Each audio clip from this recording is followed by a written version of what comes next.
அன்பான கன்னிராசி நேயர்களே, உங்களுடைய வாழ்க்கையில் நீங்களே எதிர்பார்க்காத நேரத்தில் ஒரு புதிய உறவு தானாக தேடி வந்து உங்களுக்கு மிகப்பெரிய மாற்றத்தை கொடுக்க போகிறாங்க.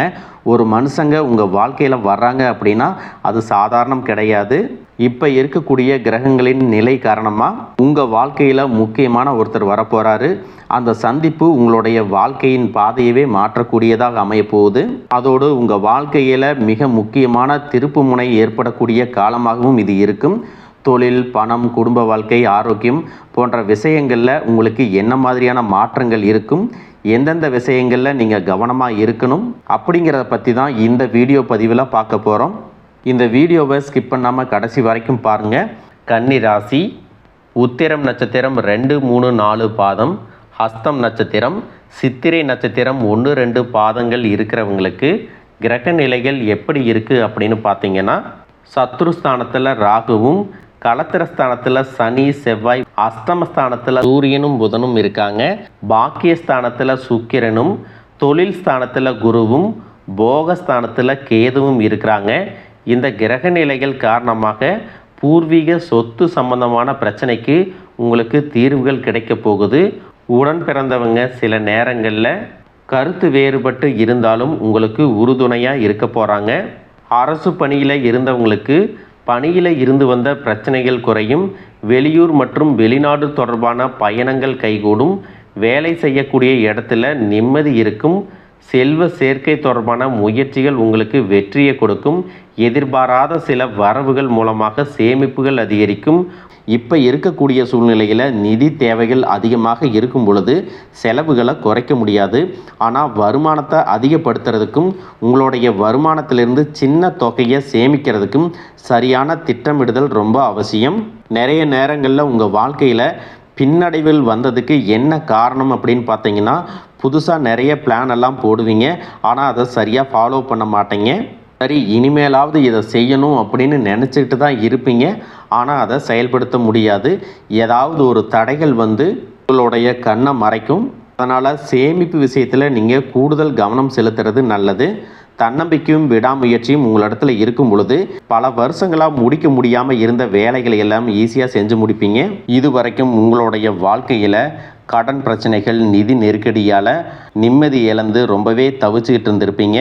குடும்ப உறவுகள் மற்றும் நண்பர்களோடு சின்ன சின்ன மனக்கசப்புகள் ஏற்பட்டு பிரிஞ்சு போயிருக்கிறதும், தொழில் மற்றும் வியாபாரத்தில் ஏற்பட்ட நஷ்டம் காரணமாக மன அழுத்தம் இருக்கிறதும், நீங்கள் எந்த ஒரு நல்ல விஷயத்தை செய்யணும் அப்படின்னு நினைக்கும் போதெல்லாம் அதில் ஏதாவது ஒரு தடைகள் ஏற்பட்டு நம்மளுடைய வாழ்க்கை எப்போ நல்லபடியாக மாறும், நல்லது எப்போ நடக்கும் அப்படின்னு ரொம்பவே எதிர்பார்த்து காத்துட்டு இருந்திருப்பீங்க.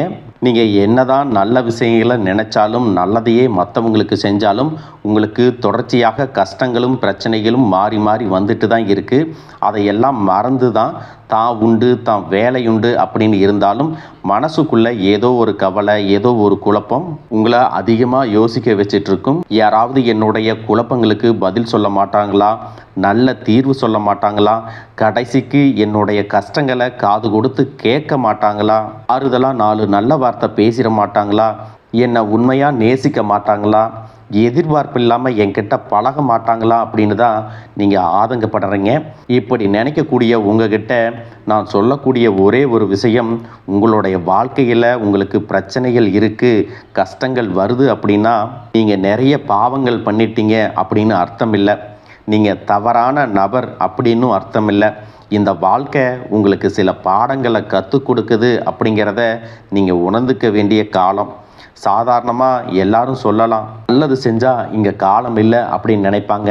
நாம் நல்ல விஷயத்தை எப்போ செஞ்சாலும் அதற்கான பலன்கள் உடனே கிடைக்கலைனாலும் அது காலதாமதமாகத்தான் கிடைக்கும் அப்படிங்கிறத நீங்கள் புரிஞ்சுக்கணும். கெட்ட பேர் வாங்கிறது ரொம்ப ஈஸி, சில நிமிடத்தில் நடந்துடும். ஆனால் நல்ல பேர் வாங்கிறதுக்கு ரொம்ப வருஷம் ஆகும். அதனால் எப்பவுமே எதிர்பார்ப்புகளை குறைச்சிட்டு எப்பவும் போல் இயல்பாக இருக்க நீங்கள் பழகிக்கணும்.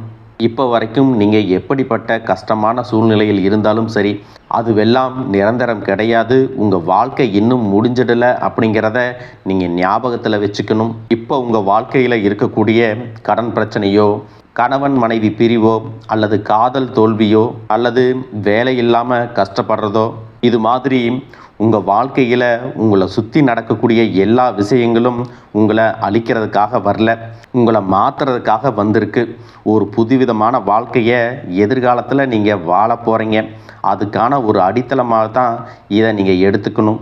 சிலருக்கு பார்த்தீங்கன்னா இந்த பிரச்சனையெல்லாம் கொஞ்ச நாளாக இருந்தால் பரவாயில்ல, ரொம்ப வருஷமாக இப்படித்தான் போயிட்டுருக்கு, எனக்கு சுத்தமாக நிம்மதியே இல்லை, என் குடும்பத்தில் சந்தோஷம் இல்லை, என்னை எல்லோரும் ஏமாத்துறாங்க, எப்பவும் நான் மற்றவங்களுக்காக வாழ்கிற மாதிரியே இருக்குது, எனக்கு பிடிச்ச சின்ன சின்ன ஆசைகளை கூட என்னால் நிறைவேற்றிக்க முடியலை, இதையெல்லாம் ஒரு நிமிஷம் நினச்சி பார்க்கும்போது என்னடா இந்த வாழ்க்கை, ஓடிட்டே இருக்கிறோம், இதுவெல்லாம் எப்போ சரியாகும் அப்படிங்கிற கேள்விக்கு பதில் தெரியாமல் தான் இன்னமும் நீங்கள் ஓடிட்டுருக்கிறீங்க. இப்போ நீங்கள் எப்படிப்பட்ட சூழ்நிலையில் இருந்தாலும், எவ்வளவு மன அழுத்தத்தில் இருந்தாலும் அதுவெல்லாம் உங்களுக்கு கூடிய சீக்கிரத்திலேயே மாறப்போகுது அப்படிங்கிறத நீங்கள் ஞாபகம் வச்சுக்கோங்க. சாதாரணமாக 1 டிகிரி 2 டிகிரி படிச்சுட்டு வேலை இல்லாமல் சில பேர் இருப்பீங்க. சில பேர் தன்னுடைய படிப்புக்கு சம்மந்தமே இல்லாமல் குறைவான சம்பளத்தில் தன்னுடைய குடும்ப கஷ்டத்துக்காக ஏதாவது ஒரு வேலையை செஞ்சுட்டு இருந்திருப்பீங்க. இந்த சுக்கிர ஆதித்ய யோகம் காரணமாக உங்களுடைய மனசுக்கு பிடிச்ச மாதிரியான நல்ல வேலை அதிகமான சம்பளத்தோடு கிடைக்க போகுது. அதே நேரத்தில் அந்த வேலையில் சில சவால்களை எல்லாம் கடந்து வந்தீங்கன்னா சில மாதங்களுக்கு பிறகு உங்களுக்கு பதவி உயர்வும் கிடைக்க போகுது. தொழில் மற்றும் வியாபாரம் மூலமாக நஷ்டத்தை சந்தித்து கடனில் இருக்கிறவங்களுக்கும் உங்களுடைய புதிய யுக்திகள் மற்றும் புதிய முயற்சிகள் மூலமாக எல்லாவற்றிலும் இருந்து மீண்டு வருவீங்க. எதிர்பாராத நபர்கள் மூலமாக உங்களுக்கு உதவிகள் கிடைக்கும், நல்ல வேலையாட்கள் கிடைப்பாங்க, உங்களுடைய பொருளாதாரம் உயரப்போகுது. குடும்ப வாழ்க்கை இனிமையாக இருந்தாலும் குழந்தை பாக்கியம் இல்லை அப்படின்னு கோயிலுக்கும் ஹாஸ்பிட்டலுக்கும் மாறி மாறி போயிட்டு வந்திருப்பீங்க. சரியான புரிதலோட சரியான மருத்துவ சிகிச்சைகள் மற்றும் குலதெய்வத்திற்கு பொங்கல் வச்சு வழிபாடு செய்வது, ஆரோக்கியமான விஷயங்களை செய்கிறதன் மூலமாக இந்த வருடத்தின் இறுதிக்குள்ள நிச்சயமாக உங்களுக்கு குழந்தை பாக்கியம் கிடைப்பதற்கான வாய்ப்புகள் இருக்குது. அப்படி உங்களுக்கு கரு உருவாகக்கூடிய சூழ்நிலையில் நீண்ட தூர பயணங்களையும் அளவுக்கு அதிகமாக யோசிக்கிறதையும் முற்றிலுமாக நீங்கள் தவிர்க்கணும். இதை மட்டும் நீங்கள் சரியாக செஞ்சுட்டு வந்தீங்கன்னா அழகும் அறிவும் ஒன்றாக இருக்கக்கூடிய குழந்தை பிறக்கும். இது நாள் வரைக்கும் நீங்கள் என்னதான் பாசிட்டிவாக இருந்தாலும் உங்களுடைய மனசில் நெகட்டிவான எண்ணங்கள் வந்து எந்த ஒரு காரியத்தை செஞ்சாலும் அதில் உங்களுக்கு முழு திருப்தி இல்லாத மனநிலை இருந்திருக்கும்.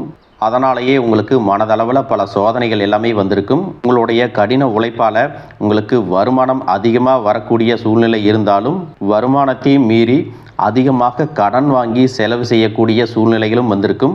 சில இடங்களில் மற்றவங்களுக்கு கடனாக பணத்தை கொடுத்துட்டு அதை திரும்ப வாங்க முடியாமல் ரொம்பவே மன உளைச்சலுக்கு ஆளாகி இருப்பீங்க. இதனாலேயே குடும்பத்திலையும் சரி தொழிலையும் சரி உங்களுக்கு நிம்மதி இருக்காது. உடல் ஆரோக்கியத்தை பொறுத்த வரைக்கும் 50 வயசுக்கு மேலே இருக்கிறவங்க ஏதாவது உடல் பிரச்சனை காரணமாக மருந்து மாத்திரைகளை அதிகமாக சாப்பிடுவீங்க. ஆனால் அது குணமடையாமல் தொடர்ந்து பிரச்சனைகளை கொடுத்துட்டே இருந்திருக்கும். இனி வரக்கூடிய கிரகநிலைகள் காரணமாக மருந்துகளோடு இயற்கையான உணவு முறைகளையும் நீங்கள் எடுத்துக்கிட்டிங்கன்னா உங்களுடைய உடல் வலுப்பெறும். எல்லா விதமான துன்பங்கள்லேருந்தும் நீங்கள் மீண்டு வர போகிறீங்க. உங்களுடைய வாழ்க்கையில் மற்றவங்க அவங்களுடைய சுயநலத்துக்காக தெரிஞ்சே உங்களுக்கு சில துரோகங்களை எல்லாமே செஞ்சுருப்பாங்க. மற்றவங்க செஞ்ச தப்புக்கும் நீங்களே பழி ஏற்றுக்கிற மாதிரி இருந்திருக்கும். ஒரு விஷயத்தை நல்லா புரிஞ்சுக்குங்க, சிலரை மாற்ற முடியாது, ஆனால் நம்மளை நாம் மாற்றிக்க முடியும். உங்களுடைய வாழ்க்கையில் ஒவ்வொரு நிலையிலையும் ஒவ்வொரு நாளும் ஒவ்வொரு செயலுக்கும் ஒவ்வொருத்தருடைய விமர்சனத்துக்கும் பதில் கொடுத்துட்டு இருக்க முடியாது. இயற்கைக்கும் கடவுளுக்கும் நம்மளுடைய மனசாட்சிக்கும் உண்மையாக இருந்து யாரோட மனசையும் புண்படுத்தாமல் நாம் அடுத்த நிலையை நோக்கி போயிட்டே இருக்கணும். நீங்கள் பெருசாக மதித்த சில உறவுகள், உயிராக நினைக்கக்கூடிய சில மனிதர்கள், எதிர்காலம் அப்படின்னு நினச்சிட்டு இருக்கக்கூடிய குழந்தைகளும், ஆதரவாக இருக்கக்கூடிய குடும்பமே உங்களுக்கு பல கஷ்டங்களை எல்லாமே கொடுத்துருக்காங்க. இவ்வளவு வலிகளையும் வேதனைகளையும் கடந்து இன்னமும் நீங்கள் ஓரளவுக்கு நல்லா இருக்கீங்கன்னா அதுக்கு மிக முக்கியமான காரணம் நீங்கள் கடவுள் மேலே வச்சிருக்கிற நம்பிக்கையும் இதுவரைக்கும் நீங்கள் செஞ்ச நல்ல விஷயங்கள் தான் காரணம் அப்படிங்கிறத புரிஞ்சுக்குங்க. உங்களை பொறுத்த வரைக்கும் இந்த வாழ்க்கையில் நீங்கள் பெருசாக எதையுமே ஆசைப்படலை. ஆரோக்கியமான சாப்பாடு, தனக்குன்னு சந்தோஷமான நல்ல குடும்பம், மனசுக்கு பிடிச்ச வீடு, தேவைகளை எல்லாம் பூர்த்தி செய்யக்கூடிய அளவுக்கு வருமானம் கொடுக்கக்கூடிய வேலையோ தொழிலோ இது இருந்தால் போதும். உடல் ஆரோக்கியமும் நிம்மதியான தூக்கமும் இருந்தால் போதும் அப்படின்னு தான் நினைக்கிறீங்க. உங்களுக்கு இந்த அடிப்படையான விஷயங்கள் ஓரளவுக்கு கிடைச்சாலும் மனசில் நிம்மதி இல்லாதனால உங்கள் முகத்திலையும் தேஜஸ் இல்லை. இதுக்கப்புறமாவது இந்த வாழ்க்கையை நல்லா என்ஜாய் பண்ணணும் அப்படின்னு நீங்கள் ரொம்பவே நம்பிட்டு இருக்கீங்க. நடக்கிற விஷயங்கள் எல்லாம் பாதி தான் நிறைவேறுது. அதனாலேயே உங்கள் வாழ்க்கை கனவு மாதிரி ஒரு பிடிப்பே இல்லாமல் தான் போயிட்டுருக்கு. எதை செய்ய போனாலும் ஏதாவது ஒரு தடைகள் வந்து உங்களுடைய வாழ்க்கையை முடிக்கிற மாதிரி இடைஞ்சலாக இருந்திருக்கும். இக்கட்டான நேரத்தில் யாராவது எனக்கு ஒரு சின்ன உதவி செய்ய மாட்டாங்களா? இக்கட்டான நேரத்தில் யாராவது எனக்கு சின்ன ஒரு உதவி செய்ய மாட்டாங்களா? என்னை கை கொடுத்து தூக்கி விட மாட்டாங்களா அப்படின்னு எத்தனையோ முறை கடவுள்கிட்ட நீங்கள் வேண்டுதலாக வச்சுருப்பீங்க. உங்களுடைய அத்தனை வேண்டுதல்களும் இனி பலிக்க போகுது. இது வரைக்கும் வாடகை வீட்டில் இருந்திருப்பீங்க.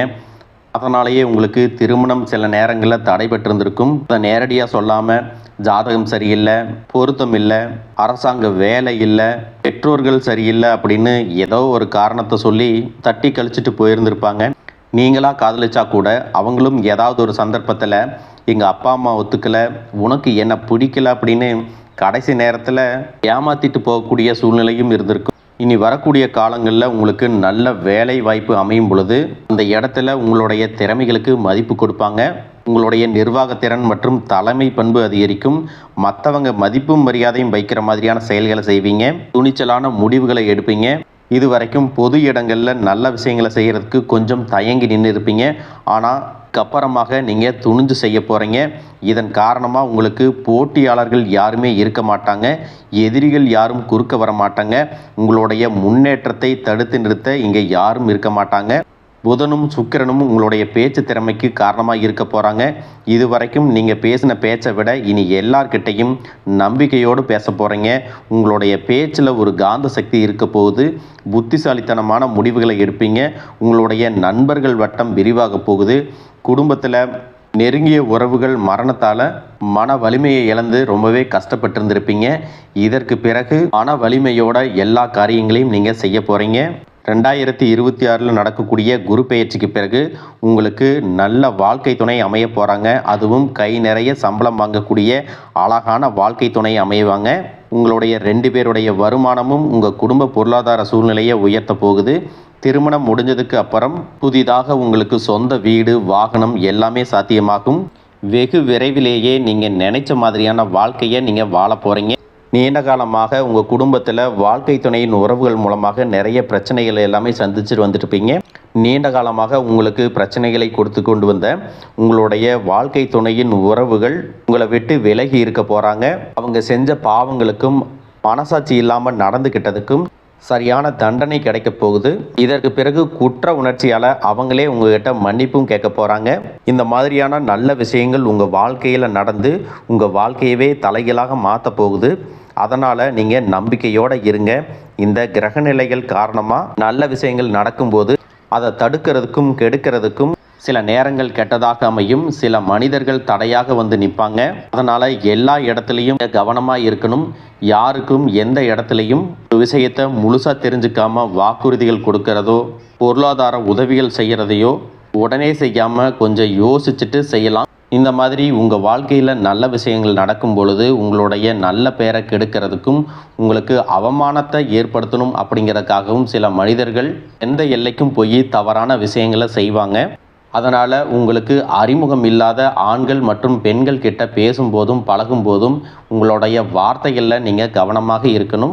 சனிக்கிழமைகளில் சனி வழிபாடு செய்கிறதும் பிரதோஷ நாட்களில் சிவனை வழிபாடு செய்கிறதும் உங்களுக்கு சிறப்பான பலன்களை கொடுக்கும்.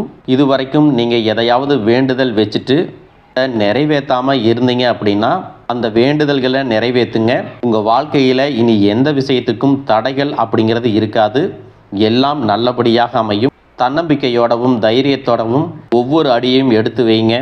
ஜெயிக்க போகிறீங்க. அதை யாராலையும் தடுத்து நிறுத்த முடியாது. உங்களுக்கு நல்லதே நடக்கும். வாழ்க வளமுடன், வாழ்க பல்லாண்டு.